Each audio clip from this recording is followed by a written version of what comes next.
y'all? I'm Adrian. Hey, I'm Carlin. And we are The Marriage Talk. So we are still talking about what the spiritual covering in your house looks like.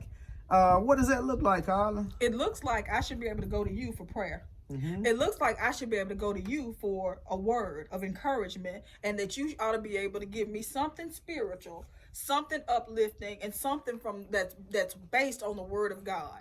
Because you ought to be carrying that. Yes. It doesn't have to be you don't have to have a title of preacher or apostle or bishop or just whatever it is. As man and as head of household, you already should have that. Yes. And if you don't have it, you need to be trying to get it. You need to be trying to get it. And so if I'm sick, we shouldn't be calling the pastor. I should be able to just call you and say, hey, I'm sick, I don't feel well. Absolutely. You ought to grab my hand and start praying over me and for me. So hold on, men.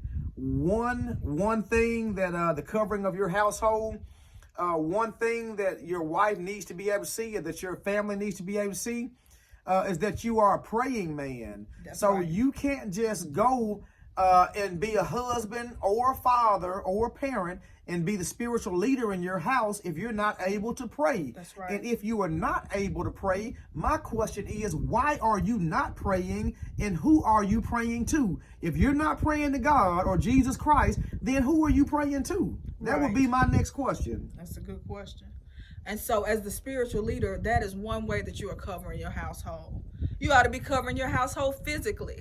If there's somebody coming in in the middle of the night, I'm not getting up. He's getting up first. And if they get him, then I'll get up. But I'm not getting up first looking for the bat or whatever we got, because that would be a mistake. That would be a mistake. That would be a here. mistake. He is the physical covering for the household. And that means that when it comes to the tough jobs, he has to do it. Yes. You are also the financial covering for our household. Men should be the financial covering. I'm concerned when I hear women who have 2 and 3 jobs and the husband has one. That doesn't make sense to me, because I'm going, what about in the woman world? having a job and the man not having one at all? That doesn't make any sense to me whatsoever, because as the leader of the household and as the financial leader of the household, that means the majority of the burden rests on you. Yes. There's this thing going around with this 50-50, pay 50% of the bills and you pay 50% of the bills. And I know different people run their households different ways. I just can't understand that, because as the leader, if I'm the help and I'm doing just as much as you are, why do you get title of leader? I'm help. And I'm okay with help. Help is a wonderful thing. It's a different day and age I now, understand. So what about women that have a job where they make more than their husband does? The financial burden needs to be on him. It is the man's responsibility to make sure that the finances are being accounted for. Whether he makes $10 an hour and she makes $50 an hour, it's still his responsibility as the financial leader in the home to lead the finances. That doesn't mean that he has to make more. That means that he is guardian over it. Yes. That doesn't mean that he takes her check and allocate it however y'all do it. I'm just saying that he is making sure that if anything goes on wrong, he can take care of it. He can cover it. That's what I'm saying. He's the covering. He is the covering. It doesn't matter that she makes more money. It doesn't matter who makes the most money. It's the fact that he is the guardian and the covering and the leader over their finance. It means that if the refrigerator goes out, she's not worried about it, because he's got it. He's going to figure it out. He's put some money to the side because he's a wise man. He's put some money to the side. He has a plan for how they can get it done. He has leadership in that area. Yes. Does that make sense? He's also he's the spiritual leader. He's the physical leader. He's the leader over their finances, and he's the emotional leader in the home. Because he's logically wired, there may be times when everything is going haywire. He's stable.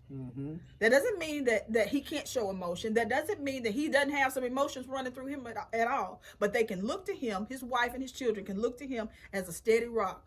We're going to get through this. He's the one saying, hey, we're going to get through this. When the wife is going, oh my gosh, the kids are going crazy, things are going haywire, she can look to her husband for a word of encouragement, for a word of support, and for steadiness and stability. Because he's the leader in that area. Right. If I'm going crazy and you going crazy, we got a problem. Somebody has to be solid. Somebody, and he gets his solid foundation from his relationship with Jesus Christ. That's right. That's where his solid foundation Right. comes from. And so he's able to calm his entire family down, and they can get through whatever storms together because he has a sense of stability. Mm-hmm. And so the man is the covering for the household spiritually. He's the covering for the household physically. He's the covering for the household financially. And he's the covering for the household emotionally. Amen. Y'all got that? That's a okay. lot. That's a lot. Hope y'all got that. Be blessed, y'all. We'll see you next time. All right.